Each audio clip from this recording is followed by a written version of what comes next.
Driving along Bridge Creek Road and admiring the unusual scenery, the traveler couldn't stop to think about the history of this beautiful place. Let me tell you a little bit about things that happened in this part of the earth. A couple of centuries ago, native tribes such as Yakima, Nimiipuu, Umatilla, and others who spoke Sahaptin dialect lived in this part of Oregon. They inhabited the lands along the Columbia River and the northwestern coast of the Pacific Ocean. For thousands of years, they lived in harmony with nature, enjoying its generous gifts. They hunted deer, fished for salmon, gathered blueberries and herbs, but this rich land was interesting for other people. And in the beginning of the 19th century, expeditions in search of gold and furs began arriving. Very soon, the Pacific Fur Company was established and successfully operated in the region.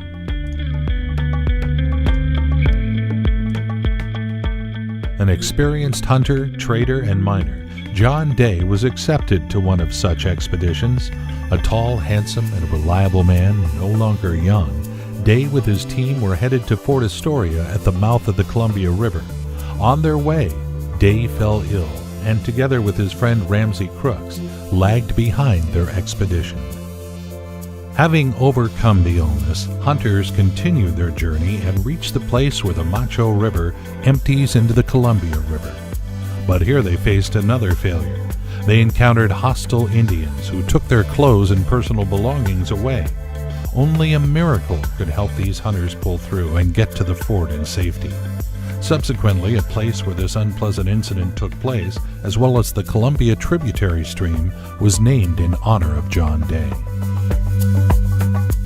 But like all rivers, regardless of their name, John Day River carried its water and changed the landscape.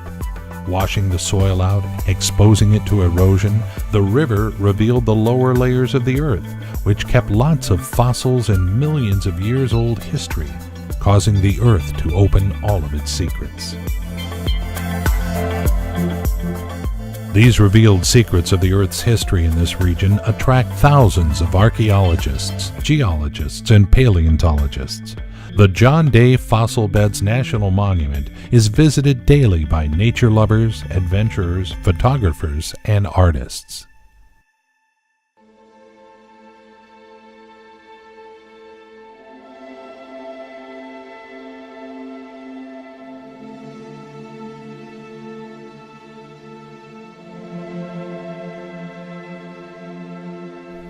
Finally, my goal is achieved.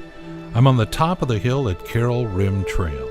An amazing valley strewn with hills has appeared before my eyes. Sutton Mountain, a 4,694-foot peak, rises in the distance. It points upwards into the clear blue sky, forming part of the eastern backdrop of the Painted Hills unit of the John Day Fossil Beds. But it seems to me that this peak is not the central figure of this scenic picture. My attention was attracted by a group of smaller, unusual hills, which harmoniously fit in the landscape and have their own individual peculiarities. Smooth in shape without sharp peaks and ridges, these soft hills gradually ascend from the ground. As if covered with a huge piece of suede fabric, they look smooth and have beautiful lines of cascading folds to the ground.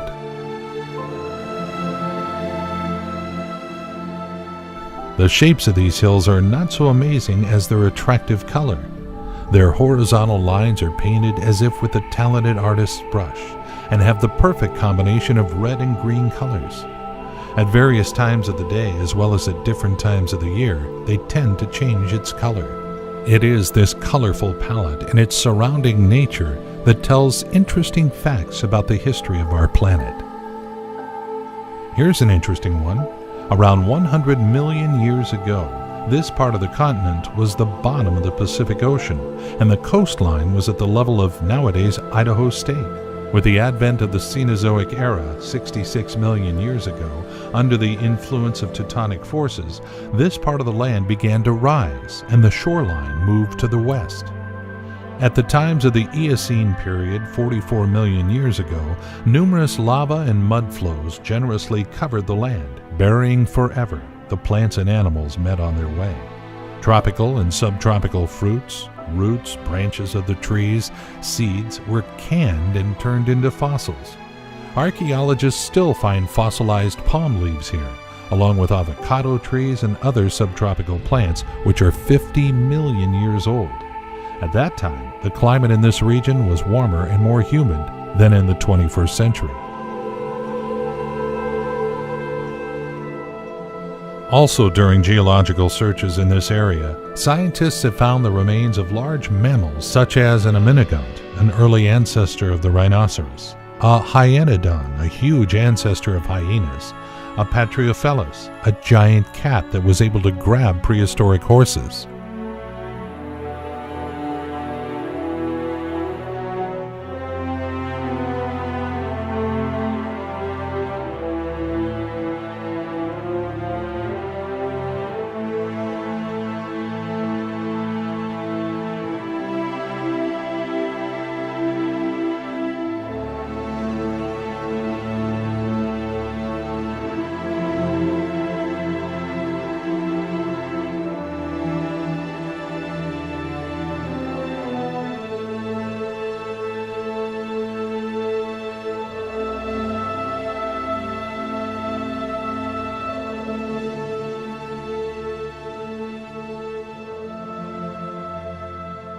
One epoch was replaced by another.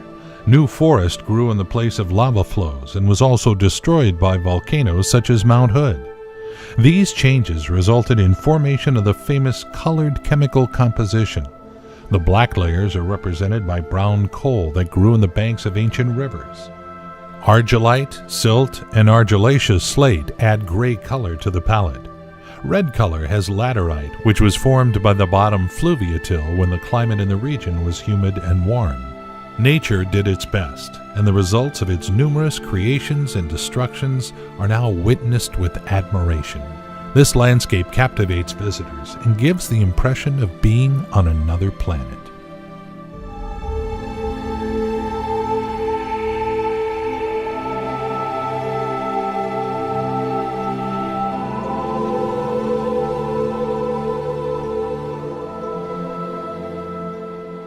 I invite you to follow me along the Leaf Fossil Trail.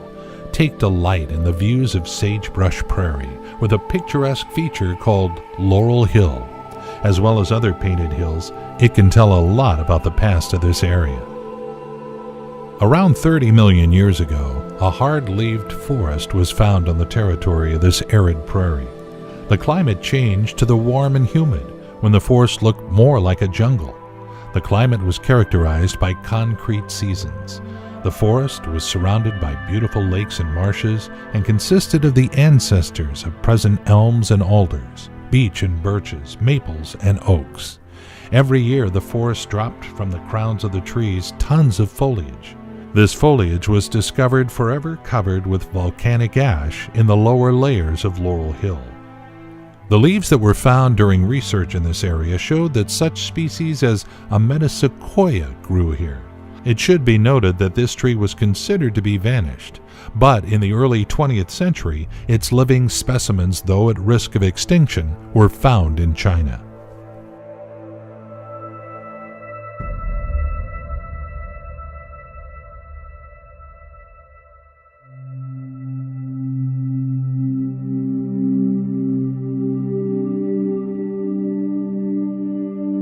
Not long, only 0.2 miles, Painted Cove Trail is one of the best accessible trails. Its boardwalk takes you to the real Painted Hills.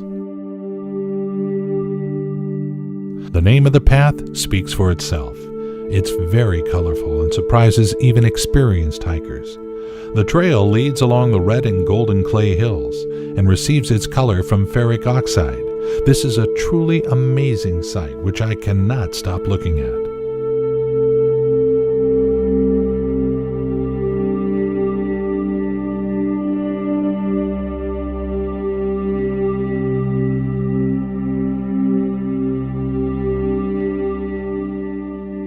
The best time for enjoying the hills is sunset, when the day with its unbearable heat is fading and slanting sun rays add an additional volume to the hills, making their color more vivid and deep. Let me share an interesting fact concerning the clay. This clay can be used in many fields and is widely used in the cosmetic industry and for medicinal purposes, and is considered to be a biologically active substance. Adding it to the feed and to fertilizers increases yield and productivity. Clay is also used in winemaking and other fields.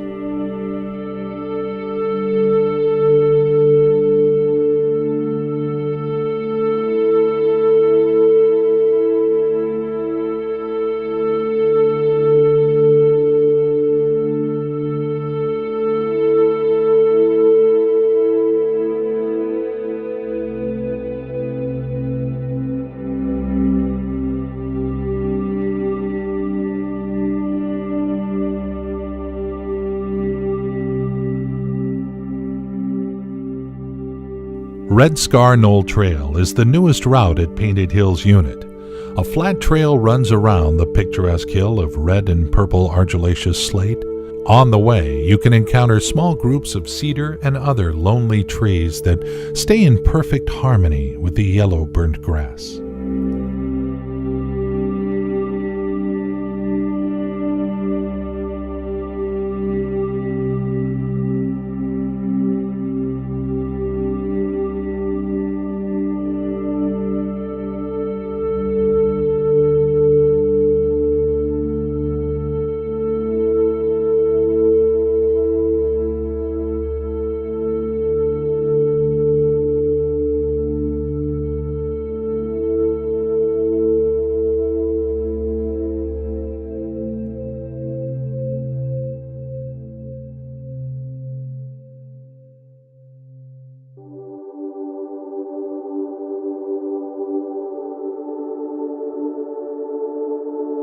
The time flew by quickly, and I'm back to the famous Painted Hills.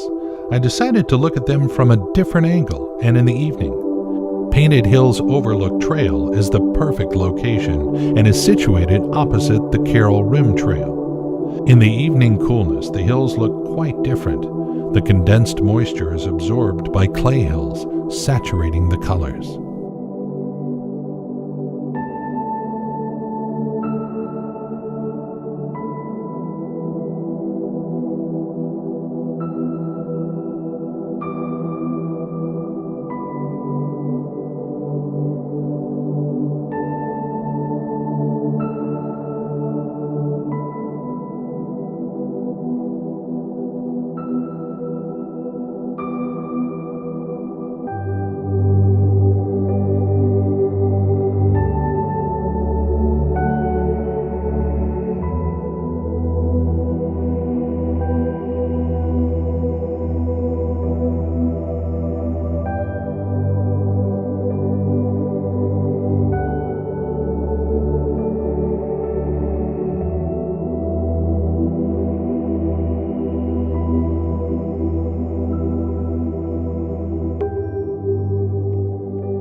The soothing landscape of this place is simply amazing. The sun leaves last rays on Sutton Mountain, immersing colorful hills at dusk. Another day is added to a multi-million-year history, and now only stars silently admire the unusual colorful hills of Oregon State.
After exploring all the sights of Painted Hills Unit, I drove to Sheep Rock Unit, which is also considered to be fascinating and attractive.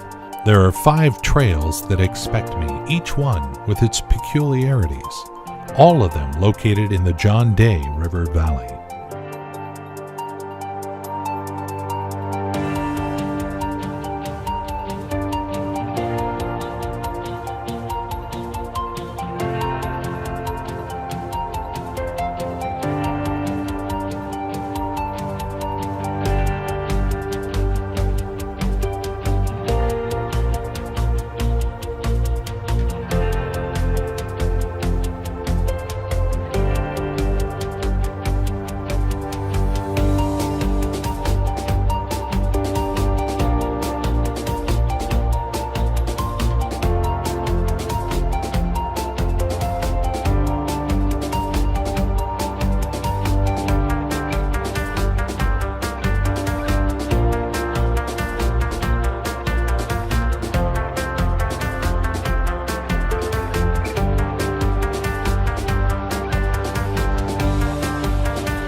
Blue Basin Overlook Trail runs in the John Day River Valley, which is rich in minerals and bright green vegetation. Local farmers enjoy all the benefits created by nature, and from the trail you can observe their farmlands.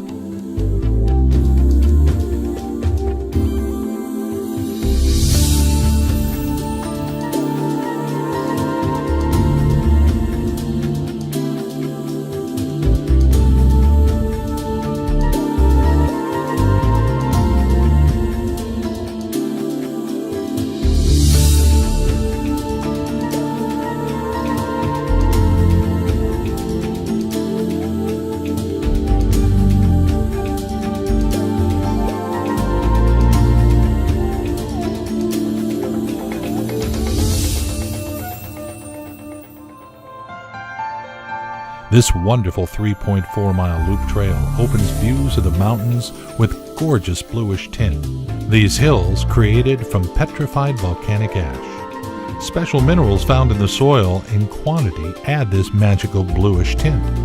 The trail is quite dusty and may be impassable during rain. Precipitation created a special and distinct look of these hills, and they resemble sand castles created by a playful child's hand. They stand naked without vegetation, as their mineral composition is unfavorable for grass and trees.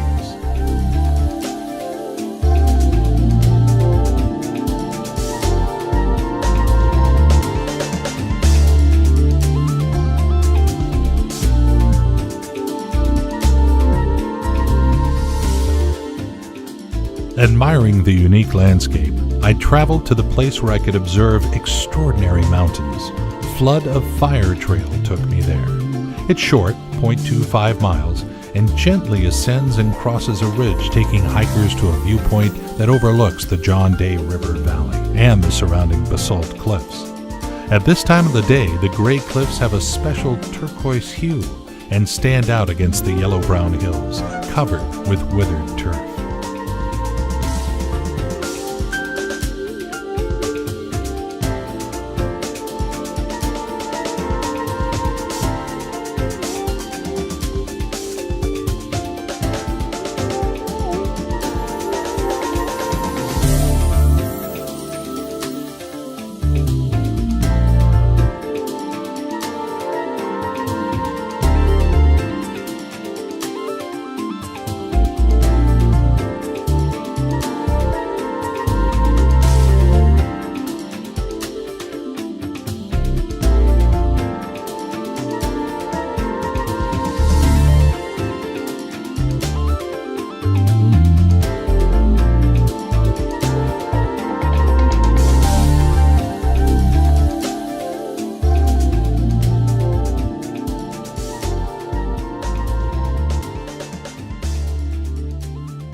Running at the bottom of the canyon, the trail with gradual ascent surprises tourists with blue and green colors of the walls.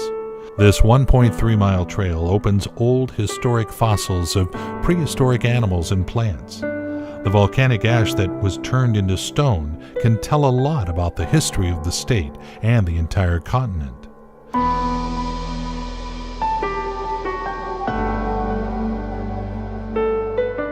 Traces of volcanic activity and changes in the environment are printed on the cliffs along the trail. Fossils found here are very rare and valuable for science, so they are protected by law and must not be destroyed. Please be very attentive and stay on the trails. These special paths are devoted for exploration by tourists, so avoid leaving the trail. Do not damage fossils that rest on the ground and haven't been discovered yet. According to the fossils that have been found, there were over 100 species of mammals, including dogs and cats, saber-toothed tigers, oreodonts, ancestors of sheep, horses, and camels. The remains of turtles, possums, and large pigs have also been found. Over 60 plant species were fossilized in the layers of this soil. It was known to have peas and hawthorn, mulberry, pine, previously mentioned metasequoia, and other deciduous and coniferous trees.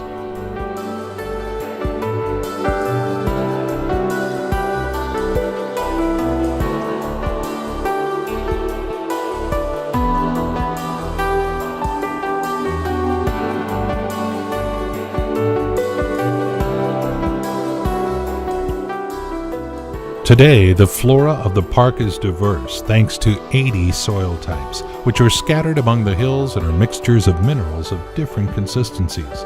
Juniper, wild rye, mugwort, Elemus, Indian fescue, and wild barley can be seen throughout the park. Look, here are some large representatives of the park's fauna. Pronghorned antelope. Rocky prairies is their favorite place of this habitat. They differ a little bit from deer, which you can also meet here. If we talk about the differences, first, deer have no gallbladder, and secondly, they have different horns. You can easily distinguish a male antelope by beautifully branched horns. Antelope are very shy, but fast. Their speed and ease with which they move remind me of the flight of a bird.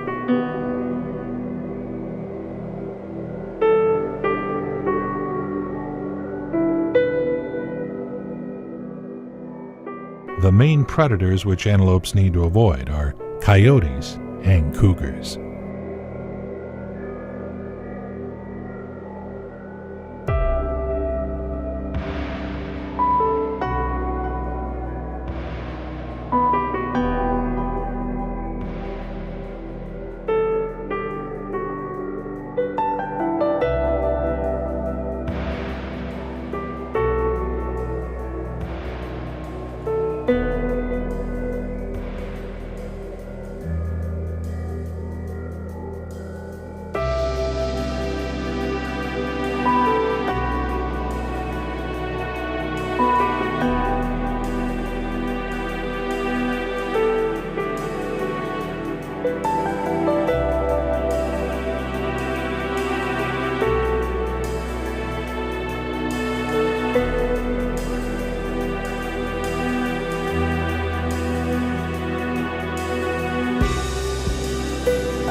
I continue my journey along Story and Stone Trail. This is an easy and short hiking route where you can even walk with children. The trail is flat, wide, and even paved in some places. It also offers spectacular views of the ancient geological formations, which have bluish and turquoise tint.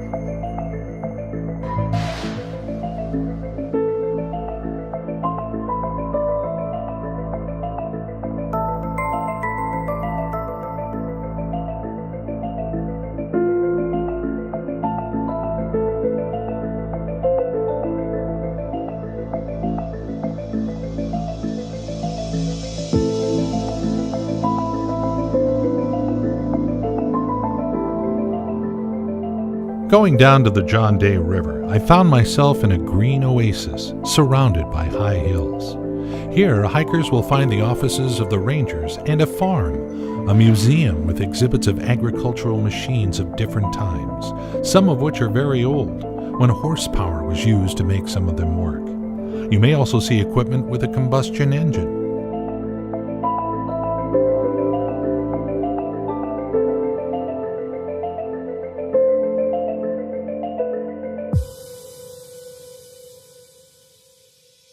Walking through these abandoned instruments of hard work on the background of the majestic landscape, I thought about the multi-million-year history of these hills, which I compare with the life of the old rusty machinery. The life of the cars seemed long to me, but not in comparison with the life of fossils and the colorful hills that surround me. This life is a drop in the ocean of history. How quickly time flies. And human life is even shorter than the life of the machinery. It's too short.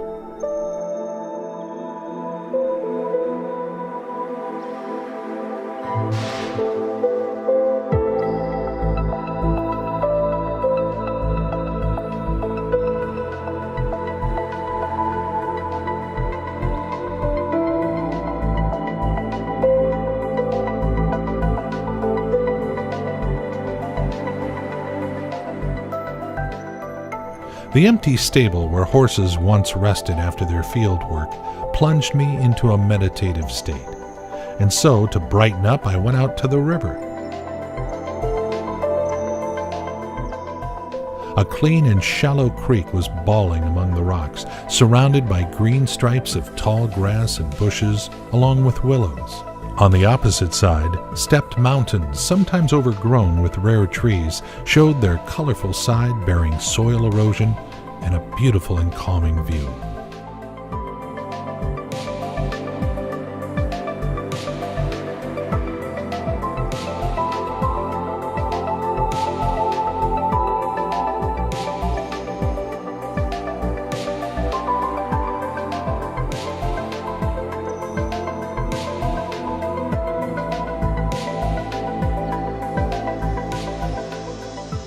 Looking at this creek, it's easy to imagine the story of John Day, his skirmish with the Indians, and the fact that the scenery hasn't changed a lot since those days.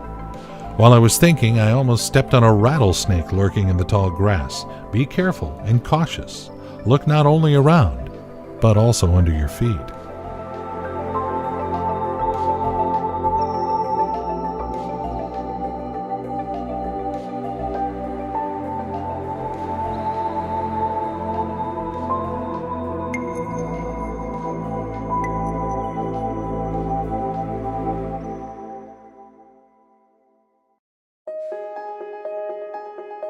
The third and not large unit of John Day Fossil Beds National Monument is called Clarno Unit, and it's the farthest located from the nearest town.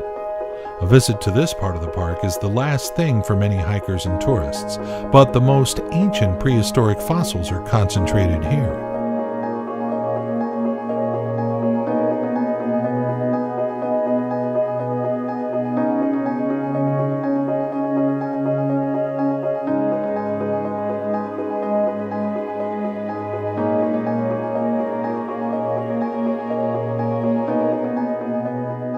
Vertical high cliffs raise on a hill as if the walls of a fairy castle. These are called palisades, and they represent basalt columns that were created from volcanic lava millions of years ago. They were subjected to erosion, thereby acquiring a majestic and somewhat frightening look. Fossilized remains of animals, trees, and plants from the time when this had been called a wet tropical jungle were found among these rocks.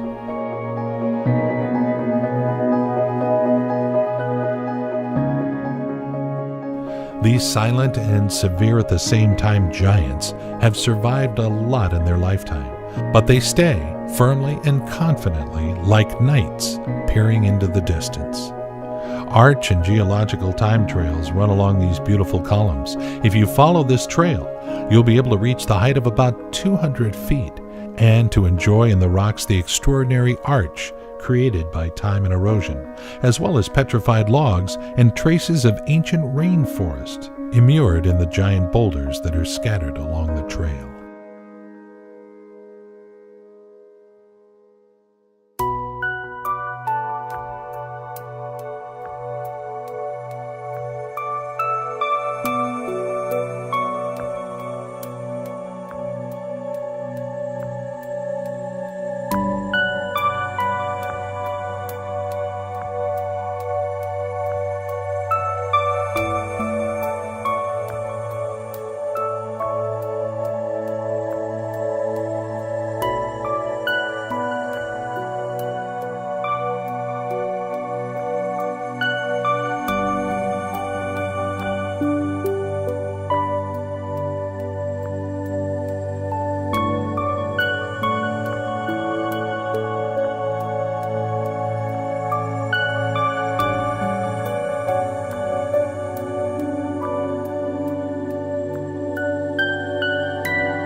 John Day Fossil Beds National Monument is open all year round, and there's a special paleontological center named in honor of Thomas Condon, geologist and paleontologist who studied the local fossils in 1864 and basically introduced the world to this unique place. The evidence of the existence of elephants, camels, and saber-toothed tigers in Oregon are gathered in the Thomas Condon Paleontology Center. John Day Fossil Beds National Monument is a unique place that attracts a great number of tourists and hikers. Breathtaking scenery, simple hiking trails, numerous historical discoveries, all the components of an exciting journey in one place. You just need to find time for this amazing adventure.